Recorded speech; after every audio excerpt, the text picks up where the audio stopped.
Welcome to the Leroy Carlton Show. I am your host, Leroy Carlton.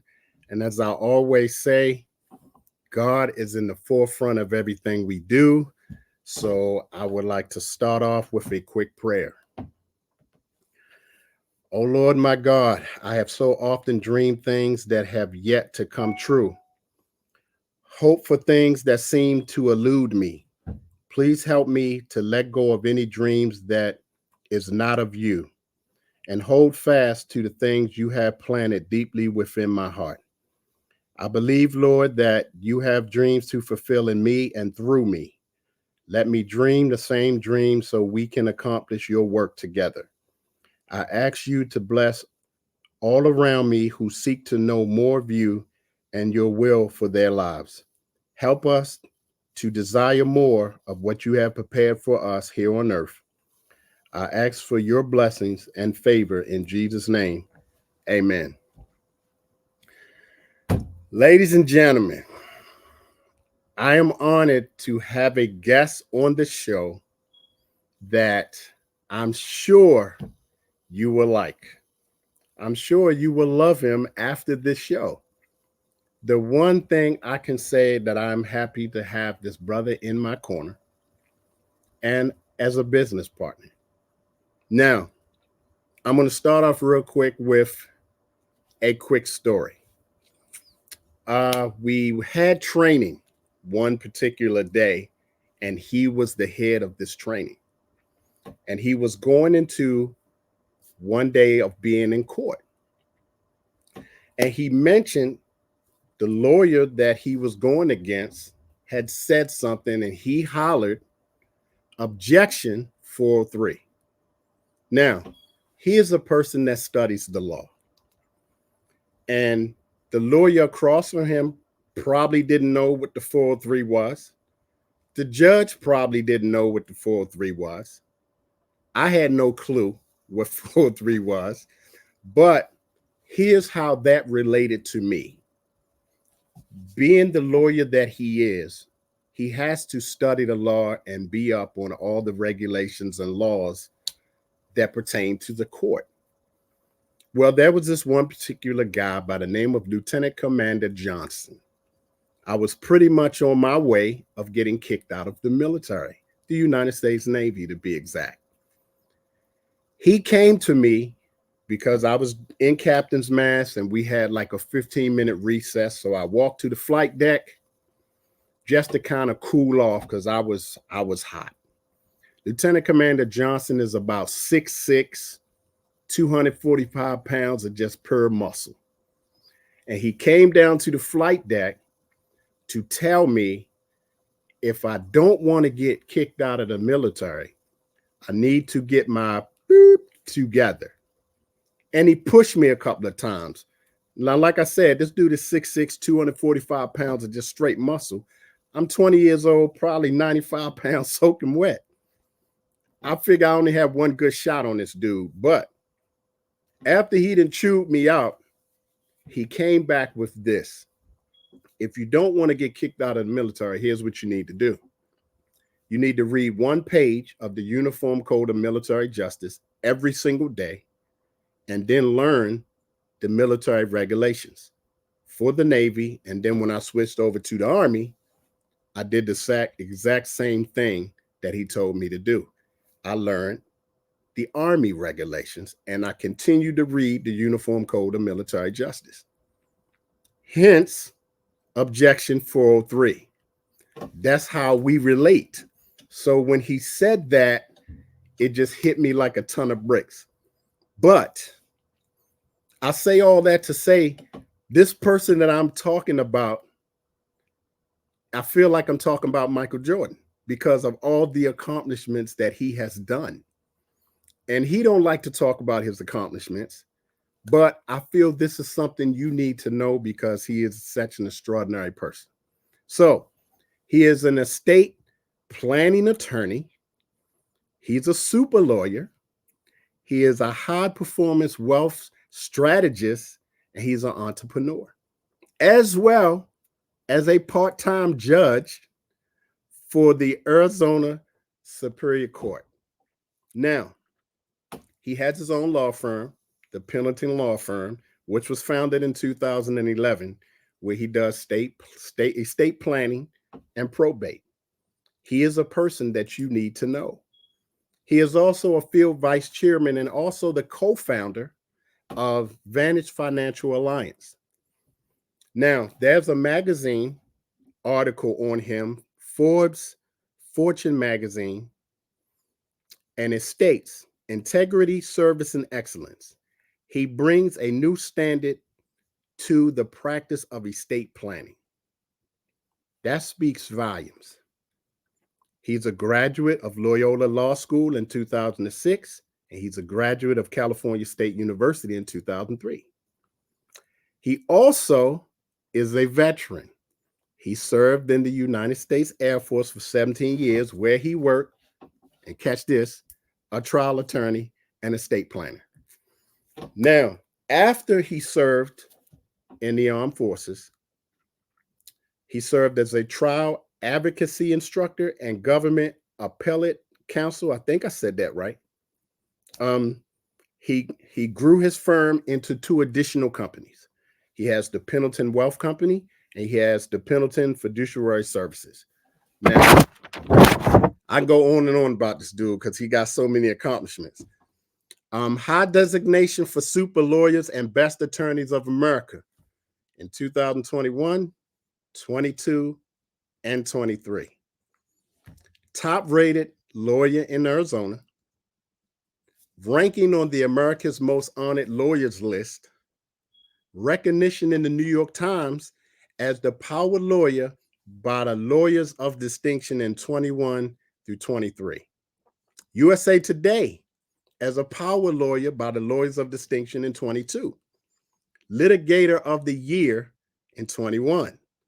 75 jury trials at the state, military, and federal level. He is also a husband and father, married to his beautiful wife, Amanda, and they have 6 beautiful kids, 2 sons, 4 girls, ranging from the ages of 3 to 16. Now, his net worth, you don't need to know that. The money he's made in not only December and November, you don't need to know that. But this is his words. I didn't have a good family growing up, so many families. My family is the most important thing to me. Everything I do is for them, and that's how I can relate to my clients on how much they want to protect their loved ones. That is awesome because he has a lot of clients, but he treats everyone like family. But here's the thing that I love the most about him. When he was in college, he met his grandmother, who was actually suffering from Alzheimer's disease at the time. And he did some things for her. And he states she had assets but no documents, estate planning documents. She died with a level of dignity and quality of life she didn't deserve. My goal is to become to use estate planning to honor her memory. That is the thing I love the most about him when he stated that. So now that you got all of the Michael Jordan accolades, I want to bring forth Mr. Andre Pennington. Leroy. Oh man, did I do you justice? Man, you know how I feel about that stuff. Yeah, those are all things that happen. Okay. Now we're going to get into some questions. Okay. And my first question to you is, what is the one thing that got you interested in law? The one thing that got me into law. Yes. All right. So I'm going to take you back then. There was a time in my life that I was very confused and I made lots of mistakes.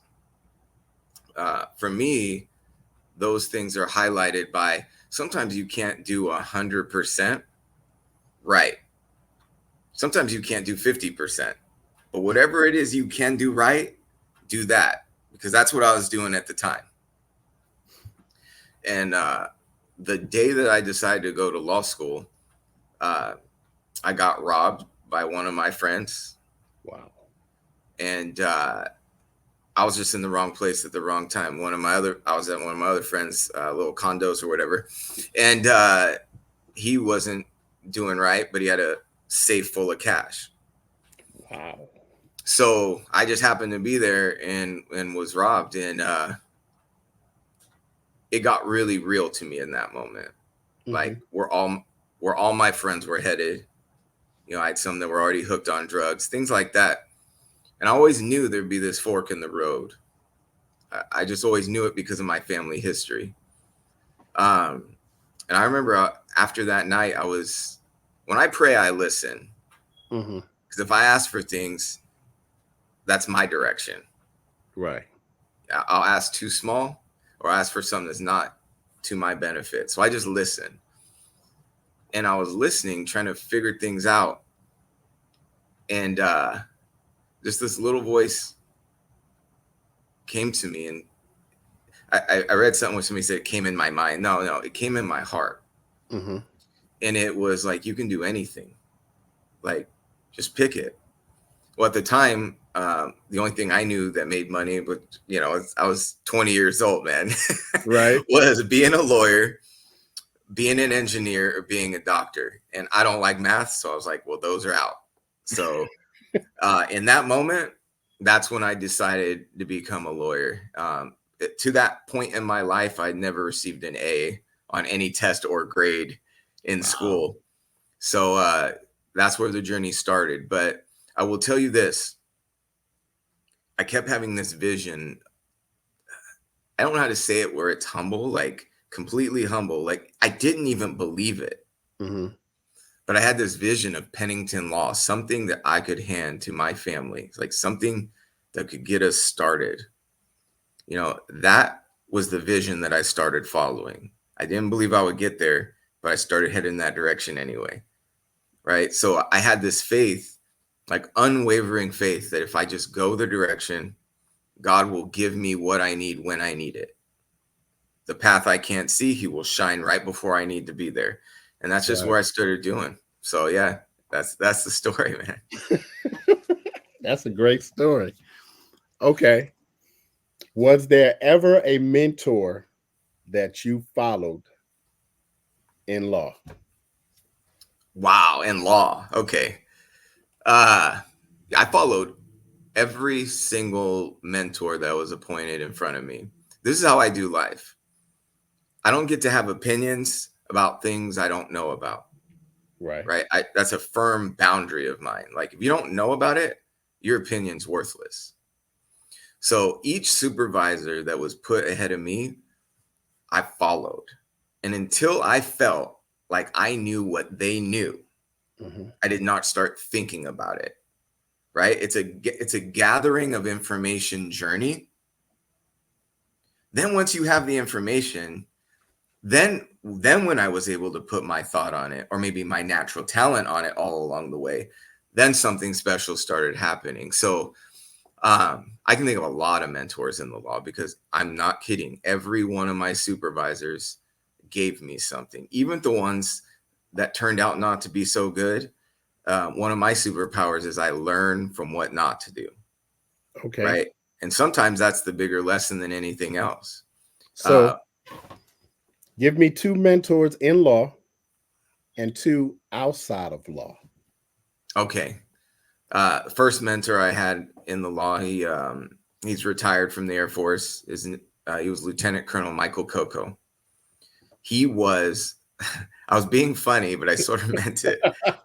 When I saw him in court, I was like, I like him so much. He is so good that I would fillet his body and put it over myself. Right? Like, obviously I'm joking, but right. What stands out to me is I was a prosecutor, and in the Air Force, what happens is once you're good at that, they'll move you over to the defense side. So I got the news that I was moving over to the defense side, and I had to try my last 3 cases against Michael Coco, who just retired from the practice of law too. And man, that first case, he mopped the floor with me. Now, I'm a prosecutor. I had all the facts, but that was a learning experience. And I used to tell, when I used to teach trial advocacy, I would say this: the process of being good at this is you have to learn to get your teeth kicked in, and you have to learn to love it. Okay. And I did that. I mean, I was like, okay, I see you. I see you. So then we have the second case, and I learned from the first one. Mm-hmm. And then we had the third case. That third case we were battling, right? We were battling. And then he became my direct supervisor. And man, he cares. He cared. Everything I put in, I mean, he noticed if I was going to go all in, he would give me all opportunities to succeed. And we tried cases together, and I learned from him.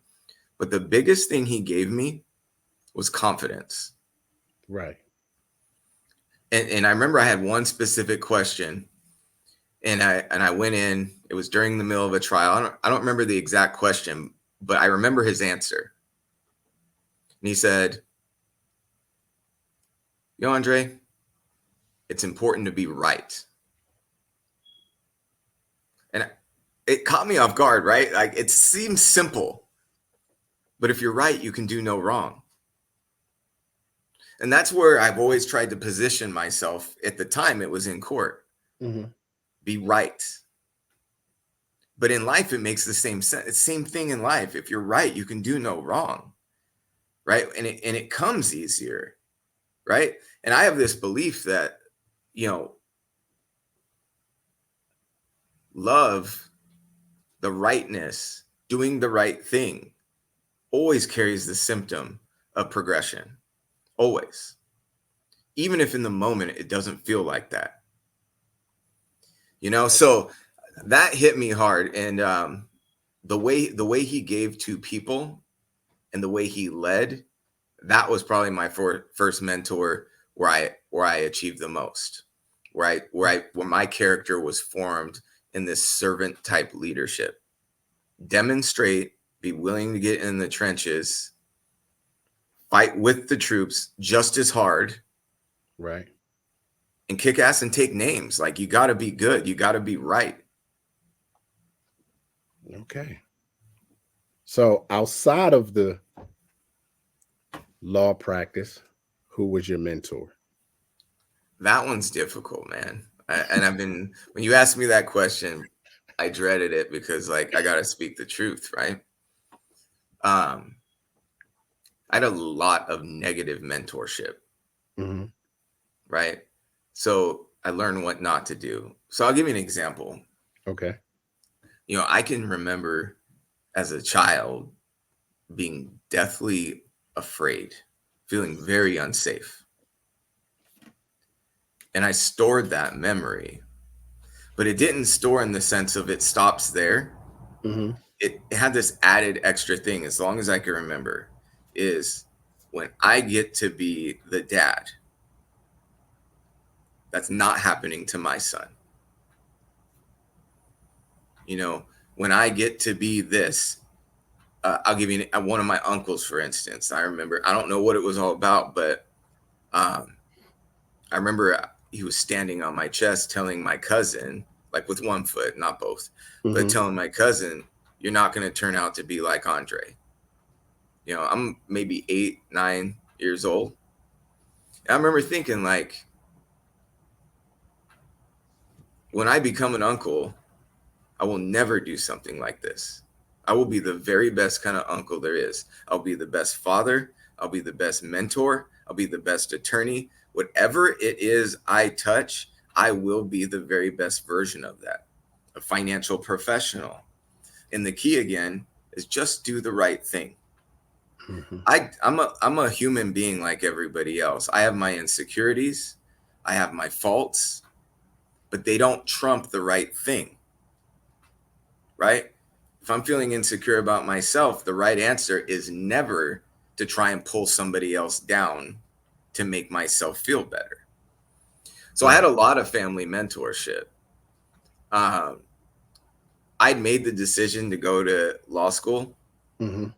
and I was standing in the back of, I had transferred to a 4-year school at that time, and I was standing in the back of class, and it was a criminal defense attorney that was teaching at my college. And I remember he'd always talk about his red Corvette and how it was a tax write-off, and he was pretty arrogant, right? But I saw somebody like that. It's not maybe exactly how I hope to be, but it's somebody that accomplished what I'm trying to do. Mm-hmm. And another student was asking him at the end of class about law school and how difficult it is. And he said it was difficult, but he said, but there's people in here that could do it. And he pointed to me in the back. To me, that was mentorship. He didn't know my goal. I'd never shared it. Right. But to have another man that accomplished what I wanted to accomplish, to hear him say I could do it, then I started to believe, right? I went down the path not believing I could do it, but still walking anyway. And then somebody else subjectively, based on whatever he observed, said I could do it. So I consider that mentorship. But I've had what I needed in the moments. I've had what I needed in the moments. But the who took me under their wing and raised me up and did it at each stage, that's God. You know, that's why I don't ask for anything. I listen. If you listen, you will get the knowledge you're seeking. If you listen, you will get the direction you're thinking.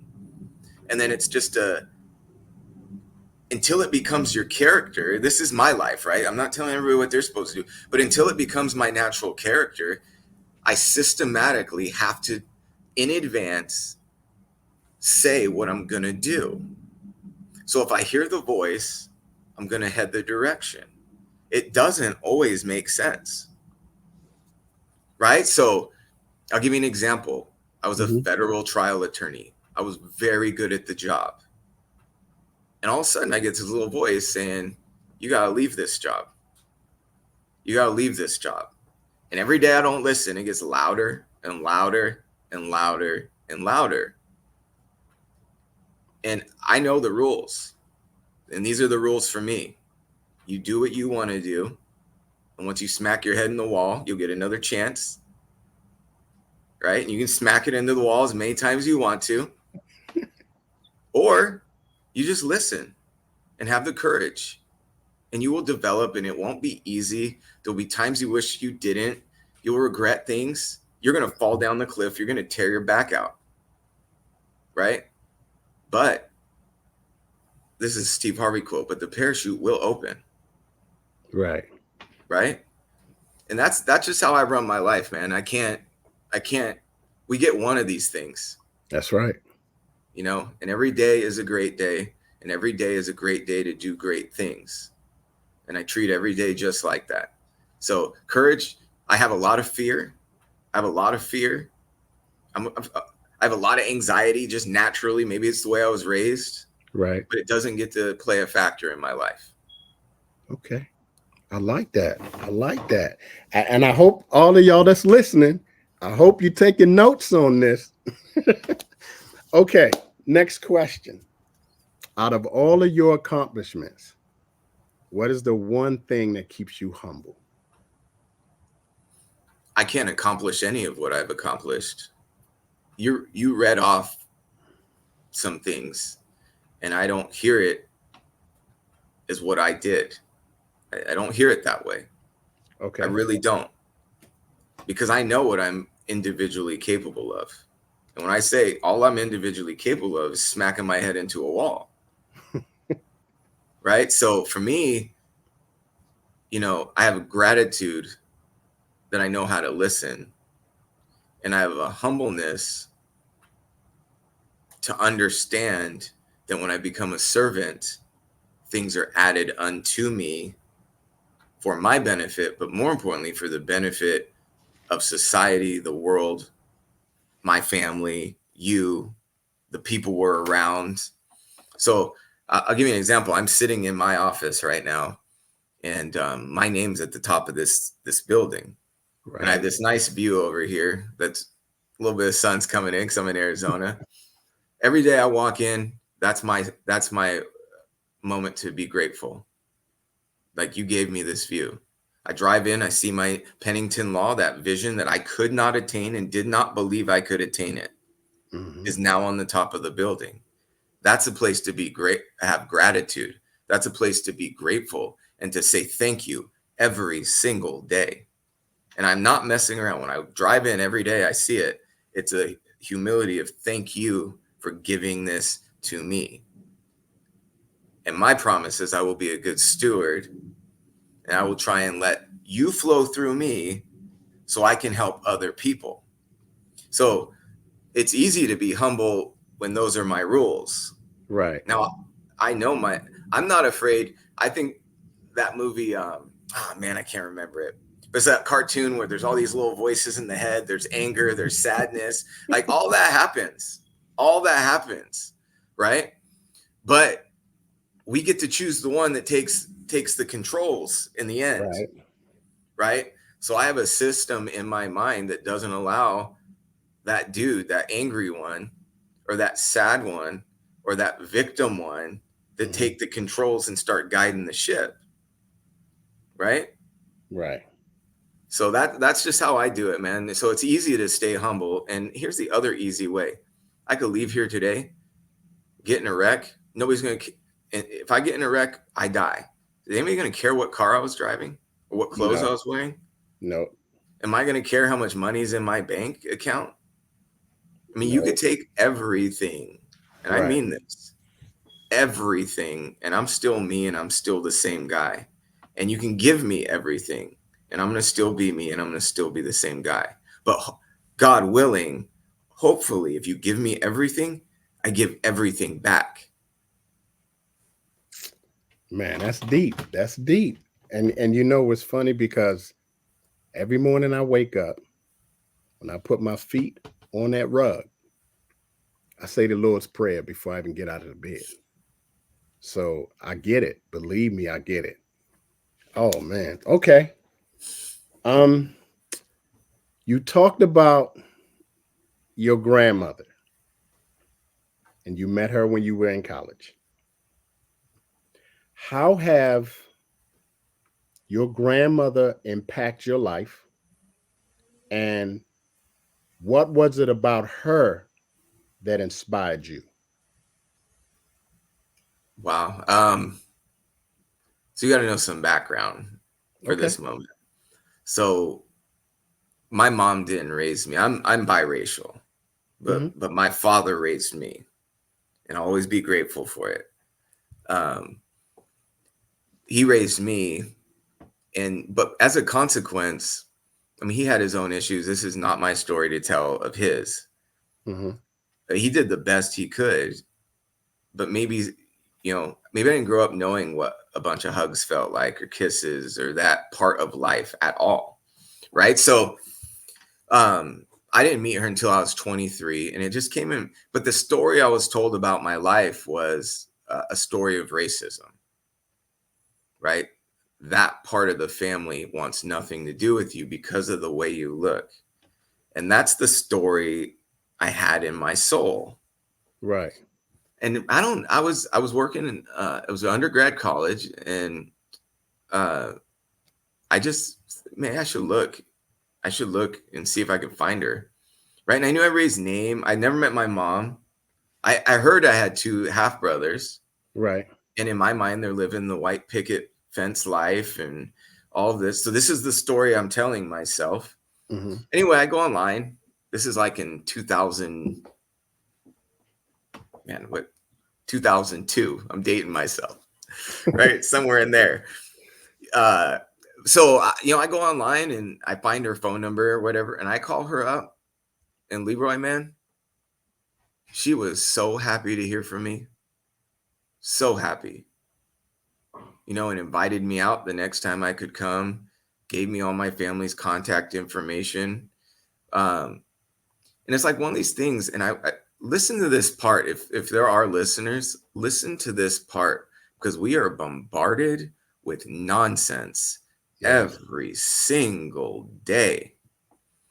But this is the story I was told growing up, and I believed it. And to have my world altered by the racist white grandmother to be loving and caring and wanting to know about my life, and to be able to go out and visit and be treated just like family and hear all the real versions how people were thinking. This is one of the reasons, if I don't know about something, I don't allow myself to have opinions about it. Right. And hearing or just being told or just hearing for me doesn't qualify, right? You have to do your own research and dig into it and find out. I talked to her. I stayed in her house, and she was the sweetest. Like, for my life, that was a bright spot, man. Like, somebody who was support. I didn't have a lot of support. Right. You know, my path was more of a journey of do it despite, right? You can't do this. How are you going to do it? How will you get the grades? How will you pay for it? Right? Be more realistic. And then to jump into like, oh, you're on your way to law school. That's fantastic. Right? It's the little things, man. So that's how she was a bright spot in my life. You know, she treated me like family. You know, she perfect? Nobody is. Right. You know, but that's how it was, man. And when I saw what happened to her, I'm this type of person. If there is something to do in the world, if there's something wrong, then be the solution. Be the solution. So for me, I lodge that in my mind. Whenever I get to where I'm going, that's how I'm going to give back too. Right? I spent a little bit of time with a foster family. Mm-hmm. That made a difference in my life. So when I get to where I'm going, give back there too. So I started foster homes. Right? I had a lot of my family that I felt didn't get a fair shake at justice by their socioeconomic status or lack thereof. Right. So I fought that fight too, right? It's Gandhi said it, but be the change you want to see in the world, right? And so many people have opinions and talk. This is where I might get a little irritated, but it's true. I get so sick of listening to people talk and not do anything. Doers change the world. You so right. Right. So right. That for me was very impactful, man, to have somebody strip from me while they were alive that meant something in my life. And then to see that the lack of quality and dignity that a person deserves in their last chapter, you know, and that happens too far often. And that's why I do what I do in large part. Well, I can relate, brother. I can relate because my mom was killed when I was 11. And to hear what you're saying right now, you know, and to think back on that, you know, my mom went into the hospital, and when she got there, she went into a coma. Now, all the family members that so-called loved us wanted nothing to do with us. Now I have two brothers under me, but they wanted nothing to do with us. So my grandmother said, y'all are coming with me, which is horrible because once we got older, like I went to college, joined the military, my brother under me did the same thing. We come back to Baltimore because that's where I was born and raised. I can stand right next to a family member and know who they are. And just to give you a quick story, I had an aunt that was my grandmother's sister. We were in the DMV, and I tapped on her shoulder and say, "Hey, Brenda, how you doing?" Brenda turned around, looked me dead in my face, and had no clue who I was. Yeah. And I'm looking at this woman like, are you serious? I know who you are, but you don't know who I am? And she looking at me like, okay, who are you? I say, my mother's name is Yvonne. And then when she looked at me again, she said, Curtis? Because everybody in my family called me Curtis. And she hold her arms out. I was like, nah, turn around. They about to call you up. Take care of whatever it is to take care of. I ain't got no love for you. Get the hell on. But I can relate. I can relate. So I get it. I get it. So here's my next question. Looking at the family that you have, what is the one thing you love most about your family? And is your family the one thing that drives you? My family, my family drove me before I had a family, right? And for me, it was very serious what I was doing in the moment, right? Mm-hmm. Because I always knew if I go the wrong way, I'm gonna repeat these cycles, right? So for me, it's like before I had kids, I was trying to be in a place that I could be a good father.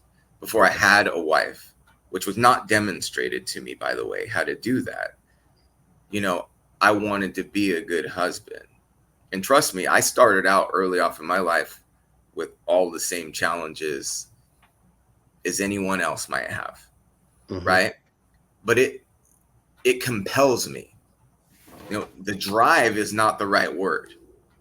My family compels me to be a better version, to listen more and to follow more, right? And today to see my family, like my son's in this office right now working with me, Oh, that's good stuff. right? Like, and he, I mean, and to understand that he thinks highly enough of me to want to take some steps my direction, Mm-hmm.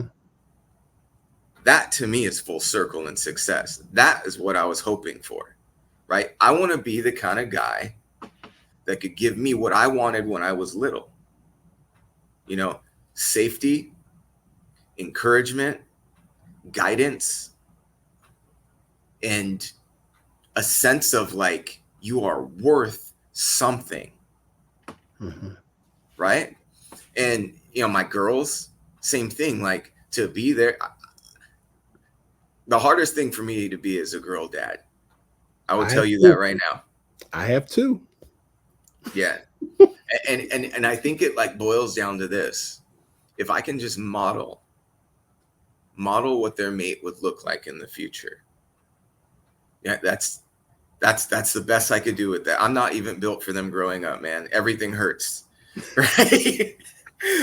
But don't judge, don't do no harm and model what it looks like, right? So the kindness I treat my wife with, the way I love her, right? And what we're demonstrating.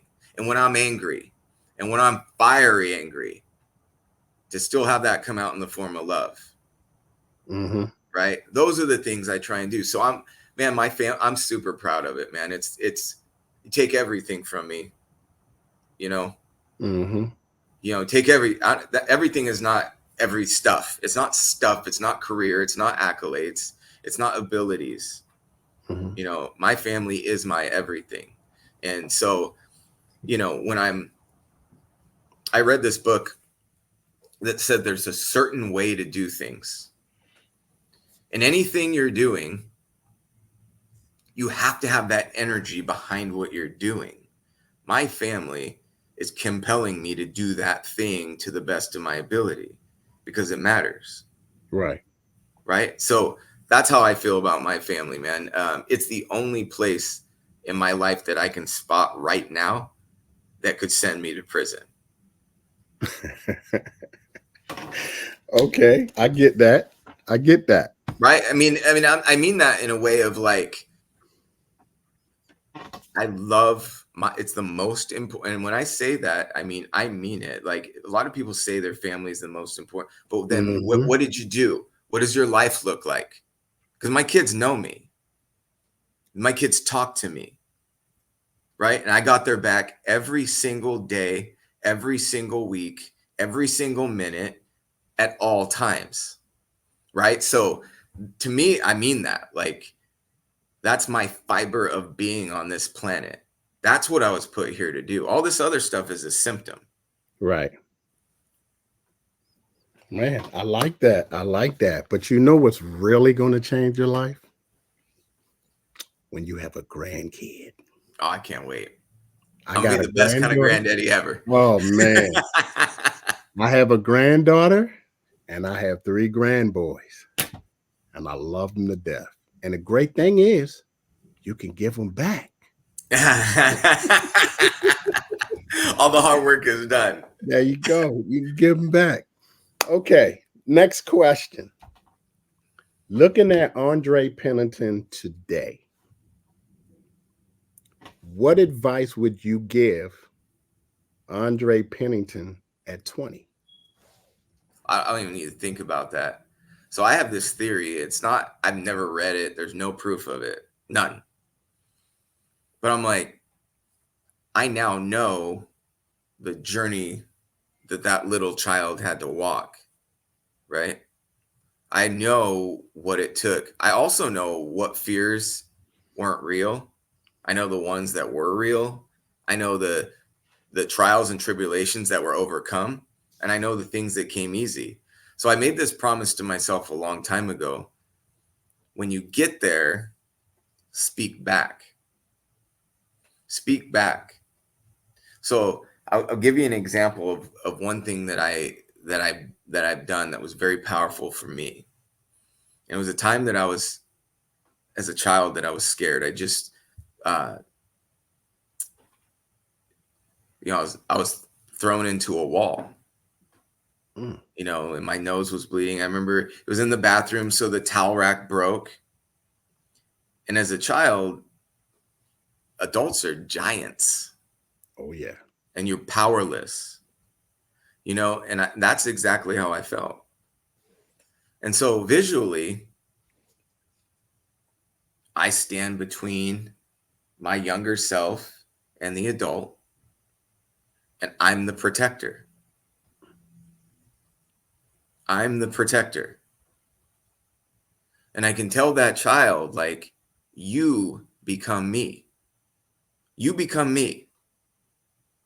And there is no limit to what you can accomplish. Everything you touch, young man, turns to gold. Right? You grow up, I'm a brown belt in Brazilian Jiu-Jitsu. You know how to handle yourself.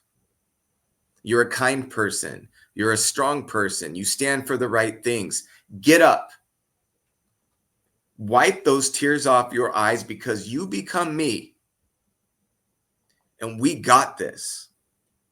And we got it enough that we got ourselves, we got everybody else, and anybody that we need to, we can carry on our back because God's carrying us on his. Right? So I do that all the time. Right now, I'm listening to myself. Everything isn't easy. People think it comes easy. It's not, for me at least. Anything I've done was not easy. It took massive amounts of effort. But I can hear myself in the future telling me, you already did it. Right? You've already done it. And in this moment, it creates more faith and more confidence. So where did the vision of Pennington Law come from? Maybe it came from looking up at the name on the building and sending it back to myself and say, don't you stop because this happens. Maybe the view, when I look out at it, even though the sun's bothering me right now, when I look at the view and I see the mountains out there, that this is your view from your office at the top floor, right? So I do that all the time. I do that constantly. I create my own positive soundtrack in my mind, and I replace the old one. You got to replace it. You're not good enough. You're not attractive enough. You're not tall enough. You're not fit enough. You're not whatever it is. You don't have enough money. You don't have this. You have everything. Play that soundtrack. You have everything. Every day gets better. It's a great day today. It'll be a great day tomorrow. And we're going to do great things in all those days. And then when that track starts playing and you combine that with the wisdom of God, there's nothing you cannot accomplish. The wildest dreams you have inside of yourself, they happen. You asked about a mentor, and one of my mentors I was pen paling with, and I happened last night to run across one of my letters. And I was reading that letter in astonishment. It was in 2013 that I wrote it. and I was talking about all these goals, and I just done my first speaking engagement and wanted to run off into the woods. It was a very painful 3 days. I was actually asking for advice, like, why did I feel that way? Right? But what I read in there is, I have these dreams of maybe becoming a judge one day, owning my own law firm one day, and some other things. And they were all accomplished, Leroy, all of them. But I read my own voice in that state of disbelief. And hopefully, maybe I could one day possibly be able to do something like this, but I don't think I can. Okay, well, right now, let's do it, man. Hey, Andre, you already did it. Just keep following. Have the courage, have the faith, just keep walking. And it might be 10 years later. That's just how life is. Right. That's awesome. And you know, it's funny because when you said that, Lieutenant Commander Johnson, after he approached me on the flight deck and did everything he did and said everything that he said, he walked away. And I never saw that dude ever again. Never saw him again. I never had the opportunity to tell him that I did 30 years in the military and retired. So he never knew what became of me from that point. And I wish I knew where he was. I tried to look for him, couldn't find him. But I get what you're saying, and I look at that opportunity as that dude was God sent, because I was pretty much on my way of getting kicked out of the military. And he said, if you get kicked out, your life is over. He said, ain't nobody gonna want nobody to get kicked out of the military, because then what are you worth? But after that whole thing was done, I never saw him again. So that's the point, crazy. Though. You get it, right? God will give you what you need when you need it, in the exact dose that you need it, if you have eyes and ears to see and listen. Yes.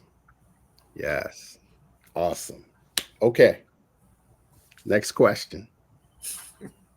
How does knowing the law and being in court compare to life? Wow. Okay. First, let me say this. Court to me, for me personally, if that's all I'm doing, it's a very ego-driven, be the best-driven, constant thing. It's not about the case, it's being the best. Right. Because that's what your client needs. And being the best gives your client the best opportunity of winning. For me, that was a unhealthy place to stay for the majority of my life, because that's not how I believe, right? So how it relates to life to me is this. There are rules. You follow the rules and you can move forward. And then if you don't follow the rules, you don't move forward, right? So you have to know the rules, right? I know my limitations. That's why I set my own rules. I don't listen to the accolades and feel good about them, because that's going to drive out the ego thing in my head, and it's going to take control. And I might say some dumb things like I'm the best to ever do it in the world and nobody else can do it like me, which is not true. Right.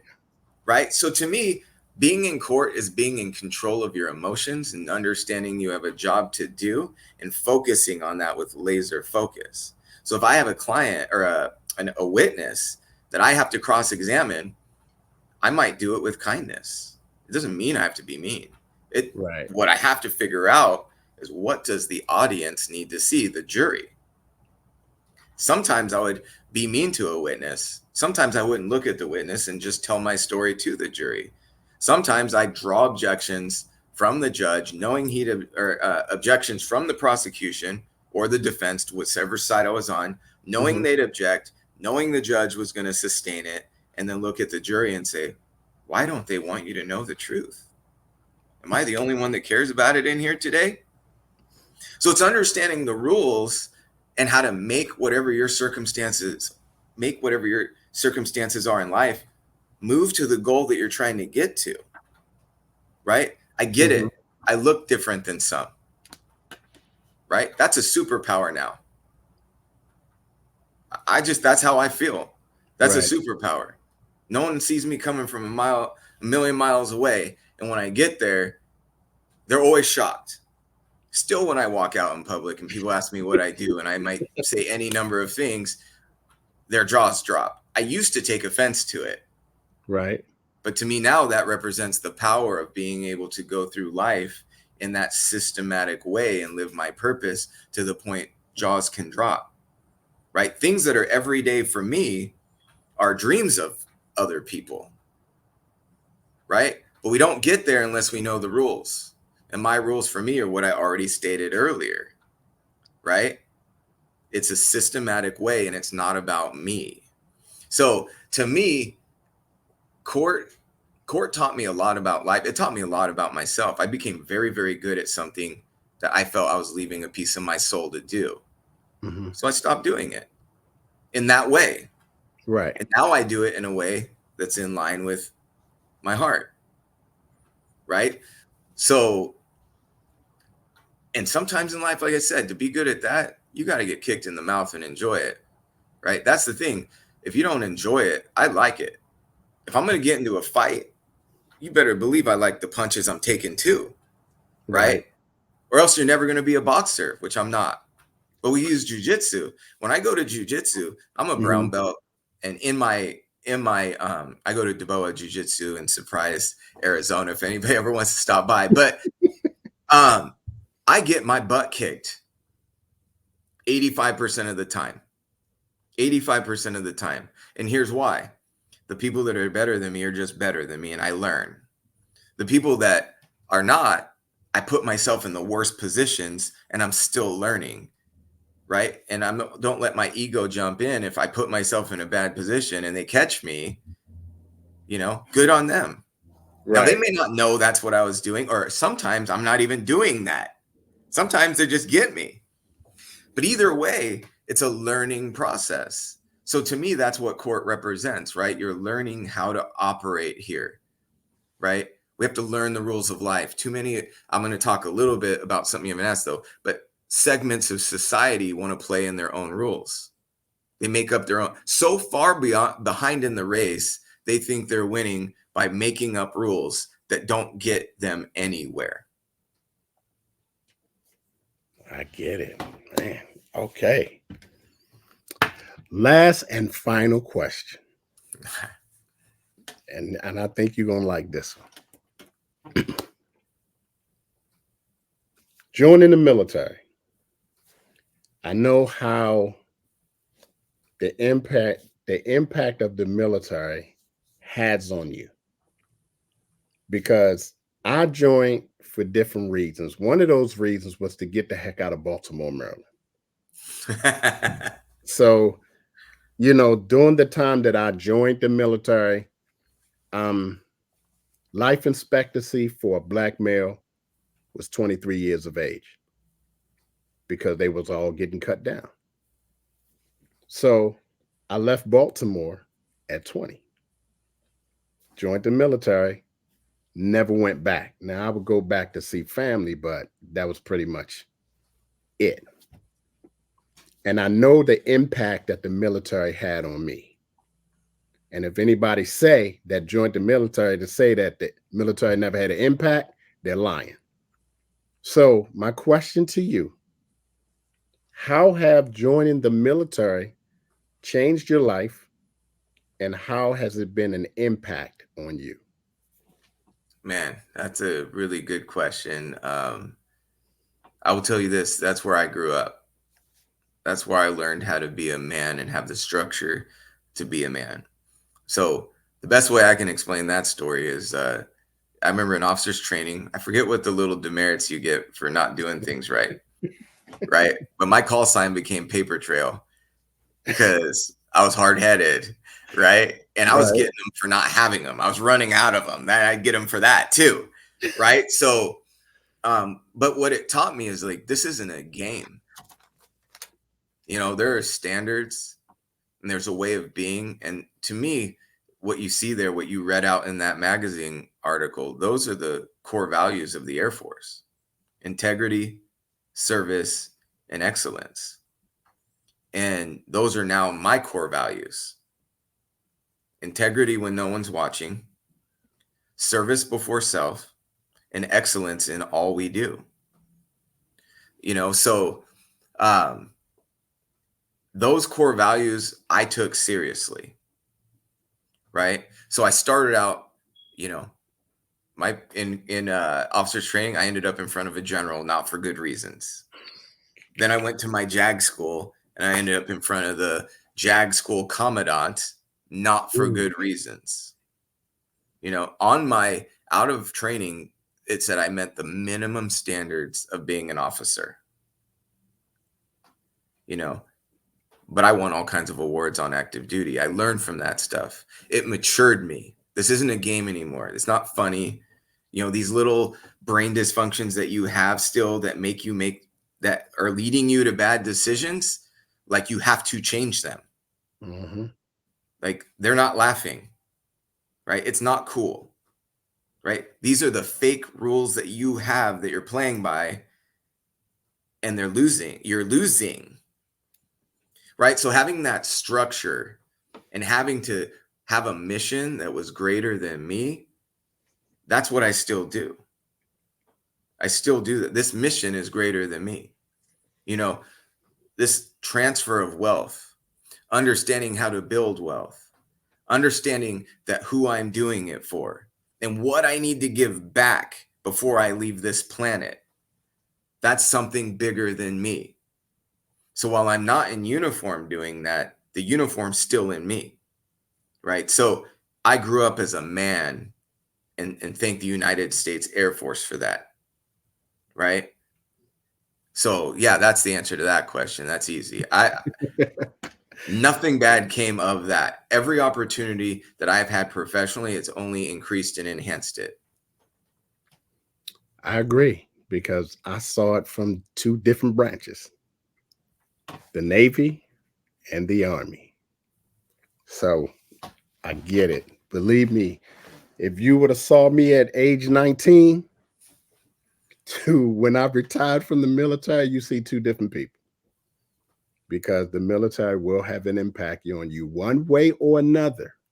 Either you're going to get with the program or you're not, but they're going to make you get with the program. Well, here's the thing, man, that really stands out to me.